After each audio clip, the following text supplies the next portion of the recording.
Bonjour, bon dimanche, j'espère que vous allez bien, que vous avez eu une journée assez reposante ce dimanche, après avoir, pour les femmes particulièrement, qui célébrions hier la journée du 8 mars en vue de la mise en accent, de la mise en exergue de nos droits et pour notre contribution au développement de la société, au développement social et à notre développement personnel. Nous le savons si bien pour les nouveaux bienvenus et sentez-vous à l'aise. Donc, nous avons dédié sur notre chaîne le mois de mars 2025 à l'éducation de la jeune fille et l'importance du développement et de l'épanouissement de la femme pour la société, dans la société. Comment est-ce que nous allons donc voir et pourquoi est-ce qu'il est important de mettre un accent sur ces points-là dans le premier podcast relatif à ce thème, nous l'avons vu dimanche dernier, c'est disponible sur la chaîne, nous avons mis en exergue l'importance de l'éducation de l'enfant en général et plus particulièrement de la jeune fille. Alors aujourd'hui, nous allons mettre un accent, nous allons développer l'importance du développement de la femme et de son épanouissement pour la société. Mais avant de commencer, je suis Flora et si vous voulez avoir une connaissance sommaire de moi, vous regardez sur la description sur la chaîne, car au fur et à mesure des temps, quand nous allons engranger avec les storytelling, j'aurai l'occasion de plus me dévoiler à des personnes qui ne me connaissent pas afin que vous appreniez de moi un peu plus et plus particulièrement pour vous en inspirer de plusieurs aspects de ma vie que vous aurez l'opportunité de découvrir avec le temps. Alors, pour ce dimanche 9 mars, nous parlons du développement de la femme et de son épanouissement pour la société. Ici, la société, moi, je voudrais que nous le définissions comme le lieu où se rencontrent plus d'une personne. Donc, le lieu où se regroupe, le lieu qui rassemble plusieurs personnes constitue une société. Elle peut être spirituelle, elle peut être organisationnelle, elle peut être familiale, elle peut être sociale. Il y a plusieurs aspects, il y a plusieurs types de sociétés, mais dans tout ça, c'est tout cela qui constitue la société en général. Et la base de la société, la base d'une société est constituée de quoi? La famille. La famille qui représente la première société, car ce sont les différents individus qui sortent des différentes familles, et se rassemblent quelque part qui constituent la société. Et dans la famille, il y a plusieurs personnes, dépendamment du type de famille. Déjà, on a dit plusieurs personnes constituent une société.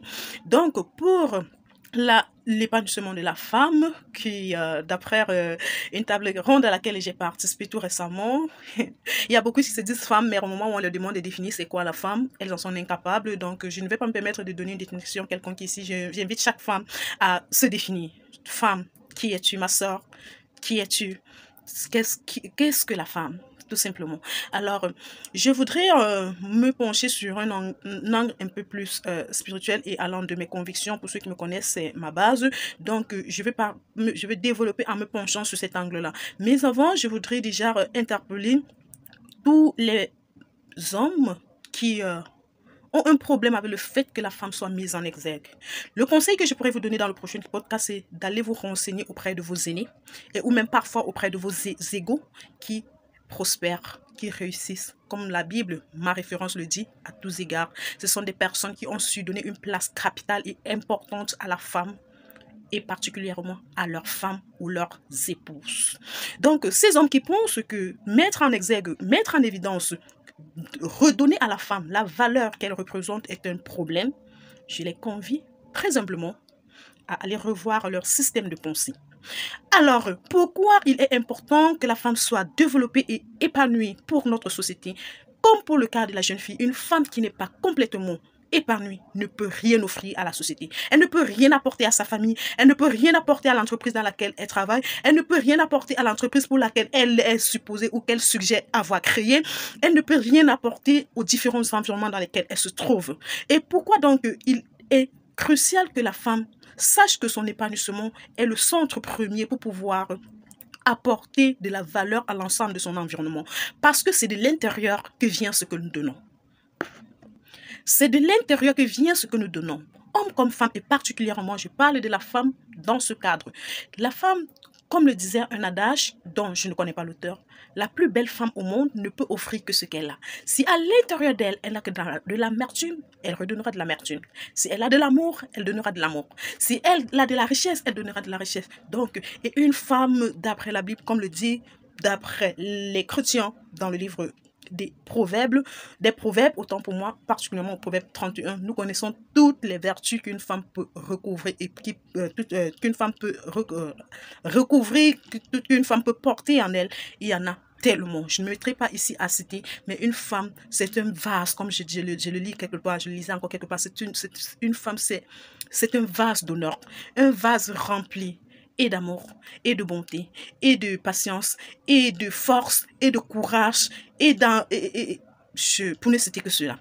Donc, la femme doit mettre en avant son épanouissement. Ça passe par quoi? Je prends le cas de la femme mariée. Une femme qui se dit mariée ou une femme mariée qui a auprès d'elle un mari qui ne contribue pas à son bonheur, qui ne contribue pas à son épanouissement, qui ne l'aide pas, elle, à se développer, dans le cadre du développement, j'y reviendrai, à se développer et qui, elle, se ressent comme dans une cage où elle ne peut pas exploiter l'ensemble de son potentiel, de tout ce qui est enfui en elle, c'est un problème. Et pour elle, pour sa famille et pour la société.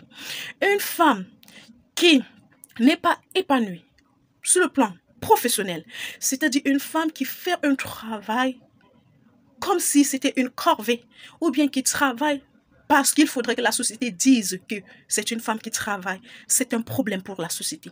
Elle travaillera simplement soit pour être appelée madame, soit simplement pour avoir un salaire en fin du mois, soit simplement pour que la société voie que c'est une dame qui sort le matin et rentre le soir. C'est un problème. La femme doit être épanouie dans son travail, dans ce sens qu'elle doit aimer ce qu'elle fait. L'environnement dans lequel elle évolue doit contribuer à cet épanouissement-là en mettant à disposition les conditions qui permettent vraiment de travailler en étant fière. Pour nous les chrétiens, le travail, c'est une bénédiction. Alors, ce n'est pas une corvée. Une femme épanouie, c'est celle qui elle non seulement aime son travail, aime l'environnement de travail dans lequel elle évolue, est en parfaite harmonie avec elle, les valeurs intérieures qu'elle incarne et celles qu'elle peut distiller autour d'elle. Donc, à part ce volet-là, nous avons le volet social. Une femme qui se retrouve dans un regroupement, que ce soit spirituel, que ce soit à but non lucratif ou à but lucratif, peu importe le type de groupe, que ce soit les tontines et tous les groupes qui peuvent exister, dont elle ne trouve pas son identité à l'intérieur, juste parce qu'elle ressent un besoin d'appartenance et qui, pour le regard de la société, choisit de se mettre dans des groupes ou de se mettre dans des associations pour lesquelles elle ne partage pas forcément les valeurs, ou alors les valeurs partagées ou distillées dans ces différentes sociétés, de ces différents groupes ne sont pas en parfaite harmonie avec ses valeurs intérieures à elle, ne sera pas épanouie.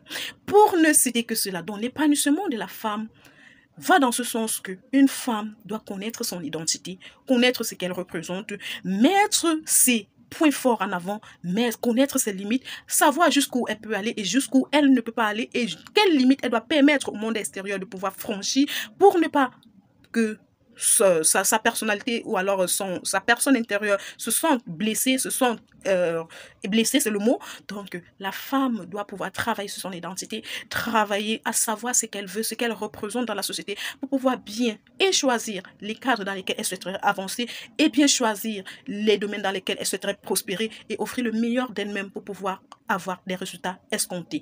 Une femme, comme le disait quelqu'un de valeur, c'est celle-là qui ne fait pas les choses parce que les autres le font, mais parce que les choses dans lesquelles elle s'engage sont alignées avec ses objectifs personnels et qui va en étroite ligne avec sa vision.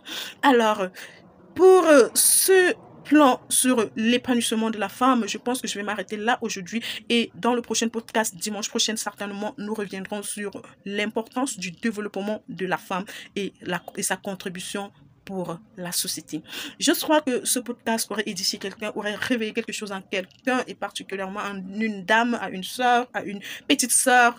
Alors, prenez bien soin de vous et n'oubliez jamais que nous les femmes, c'est nous qui représentons, comme quelqu'un le disait, la mère de l'humanité. Et j'aime plus le terme maman à mère, parce que tout le monde peut être mère, mais peu de personnes peuvent être maman.